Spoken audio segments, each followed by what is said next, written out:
O Senhor esteja convosco. Ele está no meio de nós. Proclamação do Evangelho de nosso Senhor Jesus Cristo, segundo São João. Glória a vós, Senhor.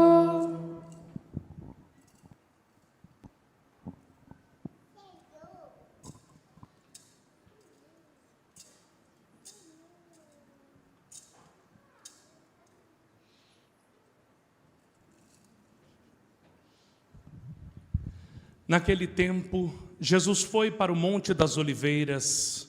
De madrugada, voltou de novo ao templo. Todo o povo se reuniu em volta dele. Sentando-se, começou a ensiná-los.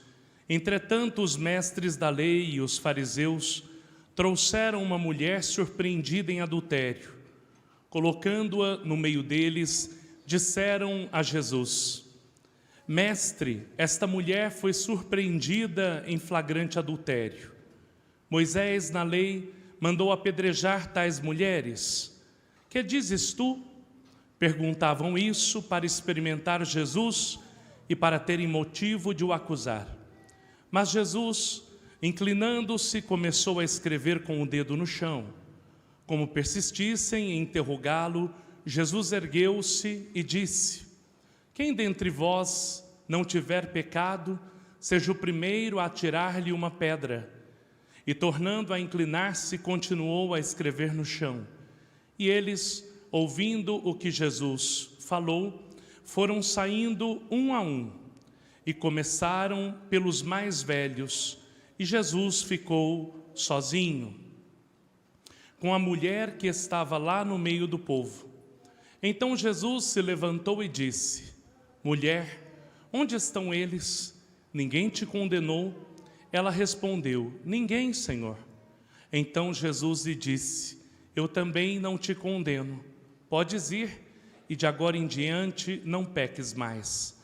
Palavra da salvação. Glória a vós, Senhor. Podem sentar, meus filhos. Coloque a mão sobre o teu coração. Peça ao Senhor que fale contigo nessa noite. Que o Senhor te dê uma determinada decisão de viver o novo de Deus na tua vida. Que o Senhor te dê uma determinada decisão de buscar a santidade, de buscar a conversão. Você pode pedir: Senhor, converte o meu coração. Muda a minha maneira de ser, Senhor, minha maneira de pensar, minha maneira de agir. Deus, vem e fala ao meu coração, pois eu preciso te escutar.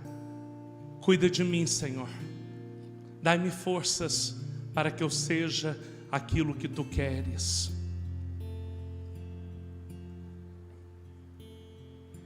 Há um horizonte para alcançar, Há um oceano para navegar, com lutas e perdas, com dores e cruz.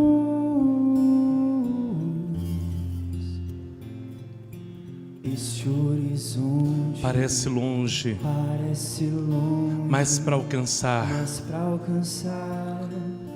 preciso entrar no mar e avançar cada dia. Determinada decisão.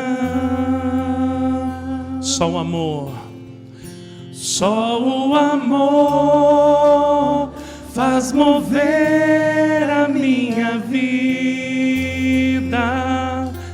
em direção à santidade. O reino dos céus é dos violentos. Só por amor ao meu Senhor tomo minha cruz, e crucificado amar Jesus. Há um horizonte pra conquistar. Tenho para mim que os sofrimentos da presente vida não têm proporção com a glória futura que os santos já vivem. Determinada decisão. Levanta tua mão, cante forte, só o amor. Só o amor faz mover a minha vida em direção à santidade. O reino dos céus é dos violentos. Só por amor ao meu Senhor tomo minha cruz e crucificado amar Jesus. Há um horizonte pra conquistar. Mais uma vez, levante bem alto tua mão. Só o amor. Só o amor faz mover a minha vida em direção à santidade. O reino dos céus é dos violentos. Só por amor ao meu Senhor tomo minha cruz e crucificado amar Jesus. Há um horizonte para conquistar. Muito bem, amados, quero começar essa homilia explicando para vocês sobre o profeta Isaías. O profeta Isaías, para a gente entender ele, nós temos que entender o que aconteceu historicamente naquele período. Isaías pregou 600 anos antes do nascimento de Jesus. Passou ele por 2 guerras. Nabucodonosor entrou 2 vezes em Jerusalém. Primeiro o pai, depois o filho. Fizeram 2 deportações. É nesse período que Deus usa Isaías para que ele possa pregar. Em primeiro lugar, o profeta prega apontando os erros, apontando as falhas que os reis e o povo de Israel estavam vivendo naquele momento. Na segunda deportação, o profeta usado por Deus disse ao rei: não entre na guerra. Mas é aquela coisa, quando nós não escutamos a Deus, o que acontece conosco? Nós acabamos quebrando nossa cara. É sempre assim. O pai, quando ele orienta o filho, e ele fala tudo que o filho tem que viver, e quantas vezes entra por aqui e sai por aqui? Agora, o pai precisa deixar o filho livre. E qual é a consequência quando nós ouvimos e não acolhemos no coração? É o que o padre falou. Acabamos quebrando a nossa cara, sofremos com as consequências do nosso próprio erro. Acontece que o nome do nosso Deus é misericórdia. Deus não nos abandona, mesmo quando nós o negamos.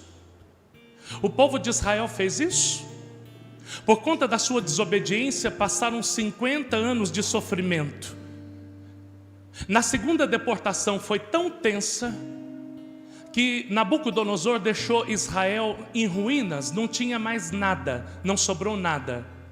Se fala uma frase muito forte que se escutava o choro de Raquel, que gritava pela morte dos seus filhos. O choro marca este momento. O choro marca a intensidade da violência de Nabucodonosor e de Babilônia. Muito bem. Diante disso, Isaías, que antes tinha proferido ameaças para que o povo não pecasse, agora é usado por Deus para fazer profecias de consolação.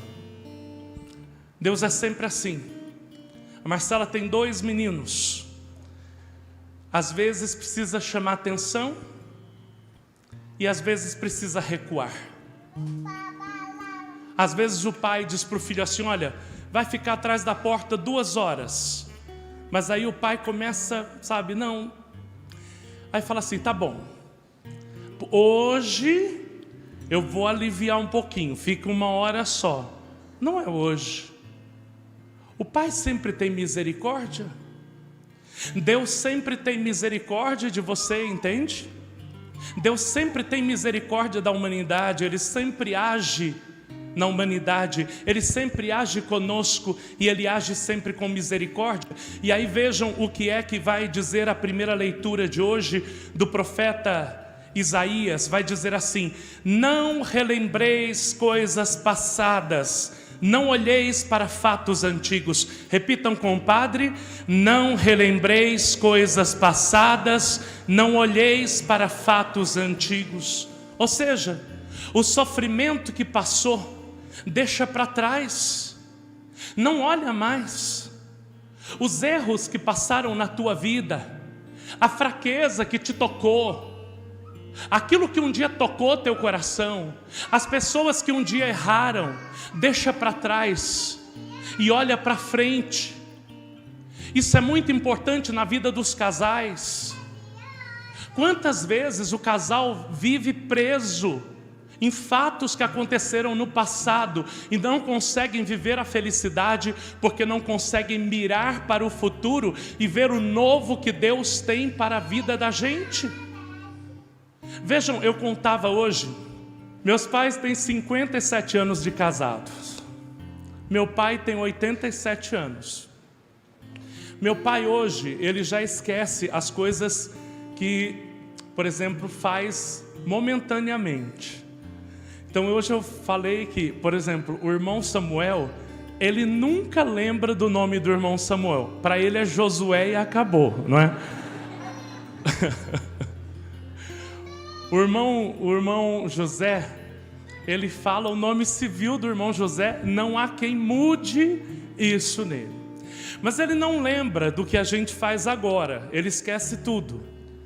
Mas aí quando eles começam a discutir, vejam, 57 anos de matrimônio, ele começa a lembrar das coisas lá de trás. Eu fico impressionado como tem essa capacidade de voltar atrás, entende? Sabe, nós homens ficamos presos àquilo que foi negativo na nossa vida. Nós ficamos presos a nossas dores e nós não conseguimos olhar para frente, né? Agora, eu vou dizer uma coisa para você: é preciso olhar e perceber que Deus é capaz de transformar tudo. Se lá atrás você sofreu, se lá atrás você errou, o que ficou para trás já ficou, não dá mais para a gente voltar. Agora a gente tenta consertar, olha para frente e vive o novo de Deus para a vida de cada um. Deus queria que Israel vivesse o novo naquele momento. E qual era o novo que Deus tinha para ele? Veja a promessa que Deus faz aqui.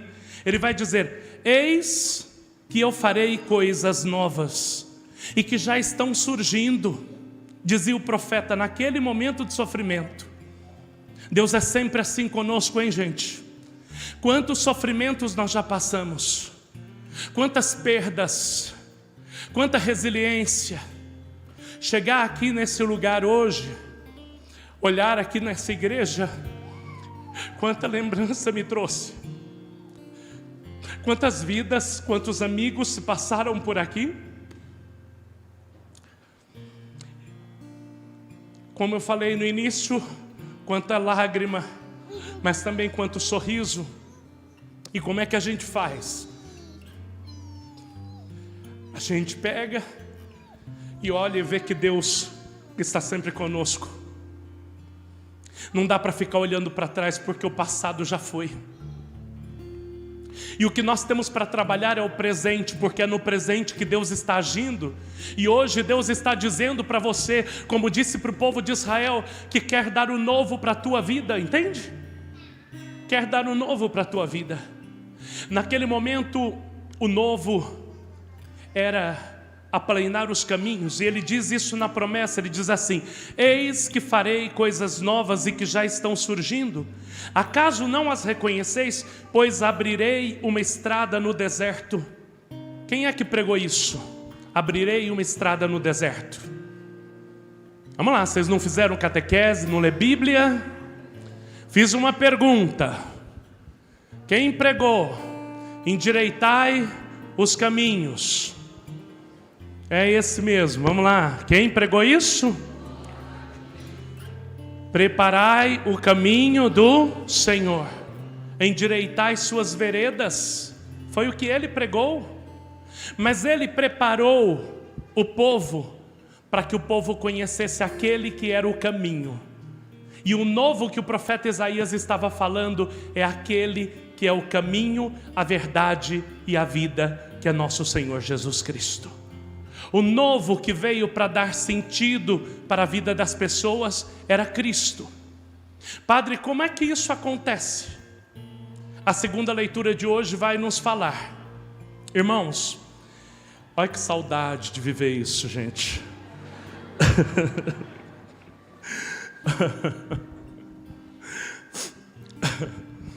Segunda leitura de hoje é da carta de São Paulo aos Filipenses.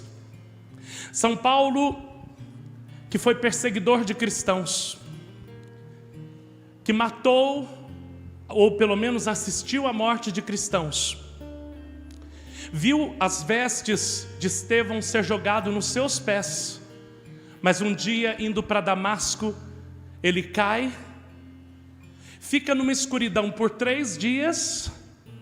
Veja, essa é a escuridão que nós vivemos quando nós estamos no pecado.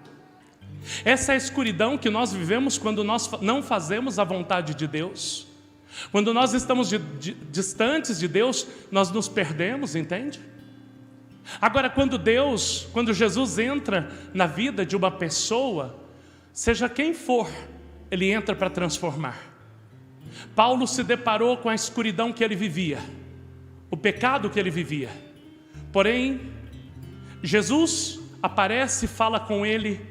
Então ele começa a enxergar, sai das trevas e começa a viver na luz, porque se encontrou com Jesus. E olha o que ele vai dizer, ele diz assim: olha, na verdade considero tudo como perda. Tudo o quê? Tudo que tinha vivido anteriormente, o sofrimento que tinha passado, os pecados que tinha cometido, tudo eram perda. Diante da vantagem suprema que consiste em conhecer a Cristo Jesus meu Senhor, por causa dele eu perdi tudo e considero tudo como lixo, para ganhar Cristo e ser encontrado unido a ele.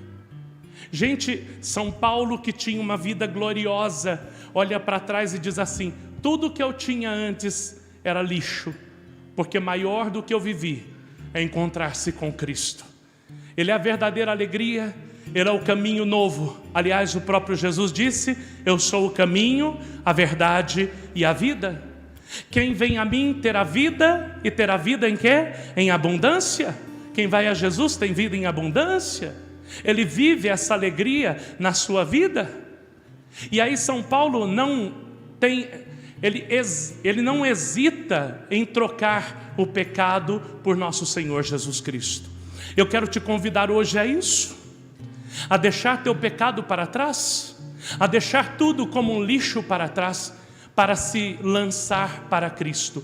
Escute, eu não sei o que acontece na vida de cada um, é lógico, temos muitos consagrados da fraternidade, irmãos e irmãs, mas tem muitas pessoas que o Senhor está tocando profundamente. Hoje a paróquia aqui teve um encontro de homens e de repente o que é que Deus fala ao teu coração que precisa deixar para trás? Quais são os sentimentos, quais são as situações? Nós estamos na 5ª semana da Quaresma e olhando para essa cruz, nós precisamos olhar para ela dizendo: Senhor, eu quero crucificar o meu pecado junto contigo. Porque o meu pecado crucificado fará com que eu tenha uma nova vida. Chega de viver no pecado, chega de viver no teu passado, chega de viver patinando de hora em hora, voltando lá atrás, voltando nos vícios, voltando na vida velha, não seguindo para o novo.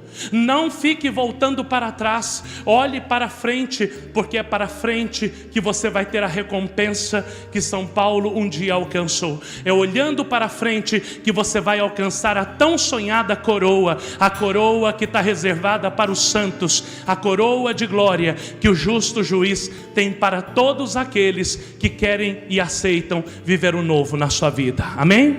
Quem crê nisso, dá uma salva de palmas ao Senhor, bem forte. Isso, glorifica esse Deus maravilhoso que é misericórdia. O Evangelho vai fechar a homilia de hoje, porque chega uma mulher que estava vivendo nas trevas, coloca uma mulher adúltera diante do Senhor, jogam ela no chão, e nesse momento diz o texto bíblico que Jesus escrevia. Estava Nosso Senhor escrevendo na areia. Deixa uma meditação para você. O que é que Jesus escrevia? Pensa. O que é que Deus escrevia? Ninguém sabe. Já ouvi diversas coisas. E ontem, enquanto eu rezava, meditava, ficava: o que Jesus estava escrevendo ali? O que Nosso Senhor com o dedo, sabe, e o dedo de Deus, segundo Michelangelo, é o dedo que dá vida, é o dedo de Adão com o dedo do Pai, simbolizado no Vaticano. Ele com o dedo escrevia, e aí chegam os mestres da lei e perguntam: mestre, rabi, o que é que a lei diz que deve ser feito com essa mulher? Jesus levanta, olha para eles e diz assim: aquele que não tiver pecado, atire a primeira pedra. Volta Jesus a escrever, e um a um vai saindo de perto daquela mulher e deixa ela sozinha. Eu faço uma pausa aqui para dizer uma coisa. Olhem para o padre. Faz tanto tempo que eu não olho aí para essa arquibancada. Nós temos a mania de muitas vezes apontarmos o dedo para os outros e acharmos que nós somos mais santos. Eu confesso que no início do meu ministério, por muitas vezes eu errei dessa maneira. Porque nós temos uma caminhada para fazer. E hoje eu vejo muito católico que aponta para o outro, achando que é melhor, que é mais santo, achando que vai receber o céu e o outro não. E nós nos colocamos no lugar de juízes, de decretar quem é bom e quem não é. Isso é péssimo para a igreja. Num tempo que nós falamos de acolhida, acolhamos as pessoas do jeito que a pessoa estiver. A semana passada eu preguei sobre o filho pródigo. Quando o filho reconhece que errou e ele volta, ele está todo sujo. Ele se marcou com as marcas da vida, ele se marcou com as máculas do pecado, mas o pai o abraçou do jeito que ele estava. Depois mandou que ele tomasse um banho e colocasse uma roupa nova. Deus nos espera do jeito que nós estamos. Sejamos uma igreja que acolhe as pessoas do jeito que elas estão, não uma igreja que condena, não uma igreja que aponta. Veja o que o padre está dizendo, não é que nós não podemos falar daquilo que é certo ou que é errado, mas que nós devemos acolher, ter uma atitude de acolhimento com todas as pessoas. Depois que se acolhe e deixa a pessoa escutar a palavra, ela que vai se encontrar com nosso Senhor vai fazer a opção fundamental da sua vida. Pode ser que a opção fundamental da sua vida seja a opção fundamental que eu tive para a minha vida. Eu escolhi Cristo, eu escolhi morrer para o pecado, para viver o novo de Jesus na minha vida. Qual é a tua escolha? Mas se você tem a oportunidade de escolher, também deixe que os outros tenham a oportunidade de escolher, de fazer a sua escolha por nosso Senhor.